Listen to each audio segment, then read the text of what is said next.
LucasArts and George Lucas wanted to make sure that the Episode 3 game experience was just as complete and as authentic as it possibly could be. So we've been working with George from the beginning.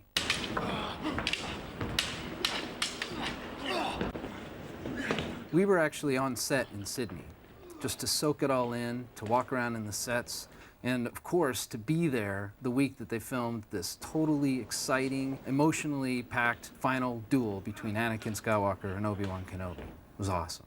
I think the scene I'm most excited to work on in the game is going to have to be the duel. Capital T, capital D. I mean, we've been waiting for this for a long time. When Obi and Anakin face off, and really that's where Darth Vader is born, everybody's been waiting to see that, and then to actually play it, it's going to be a whole new thing in the game, because, you know, depending on who you are, it may not even turn out the same way. We would join George at the art department at Skywalker Ranch to view the latest concepts, to see how his vision for the film was progressing or evolving, just to make sure that everything we did was in step with everything that was going on with Episode 3. And their relative size to a human, are they 8 feet tall, 6 feet? No, they're 6'6", 7". Do I hear 6'9"? We wanted to bring players the most authentic, most exciting lightsaber duels ever seen in a video game, period. So we knew from the beginning we'd have to call a master. So we called Nic. We had an amazing opportunity to have Nic Gillard, the stunt coordinator for all the Star Wars prequels, to come out from England and stay with us for a week, training all our animators on sort of the Jedi arts that he's been perfecting for the past few years. And for our animators, it was really an amazing opportunity, because it's one thing to watch reference footage of stuff happening. It's another thing to really feel it in your bones, and to have the guy who really made it all up right there for you, teaching you the real intricacies and the little details that are going to come through into the final product.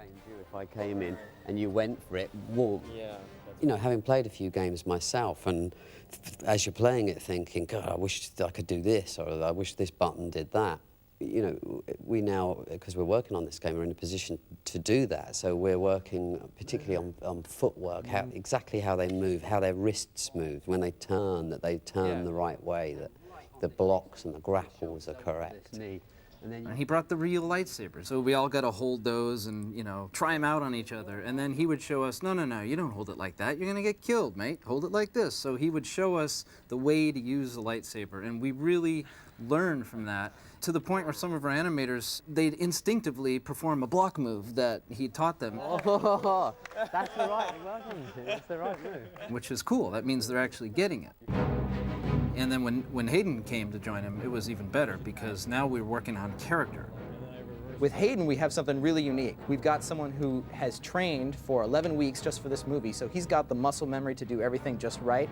And then on top of that, he plays a lot of video games. So he really knows the end application of what we're doing. Stroke, instead of walking up to him at the normal pace that the character would, at this point when it becomes more powerful, it's one step, and he's already there, you know? There were times where Hayden literally goes, I want this to be my idle stance. And I want my fast opening attack to be this.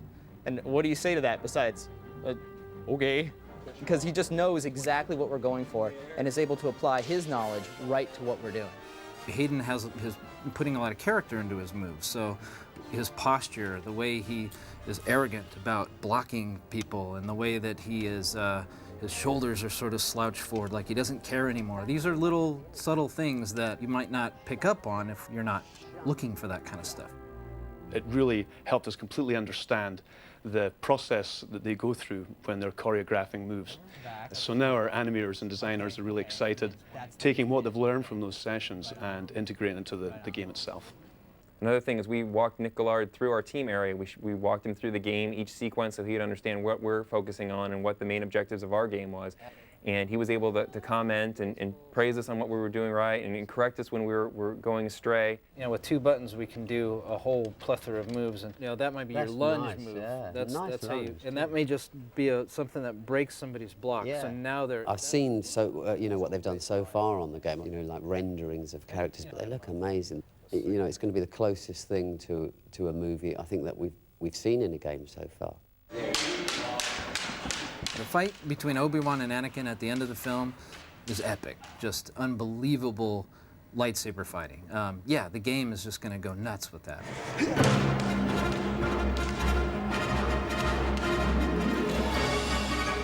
I've never been involved in a video game project. It was fantastic to work on. It has all the fluidity and artistry of a finely tuned fight sequence in a movie, yet the player is able to like take it any way they want. Being a Jedi and learning the art of lightsaber sword fighting, that's what you're going to see in the game. And we really want to blow it up.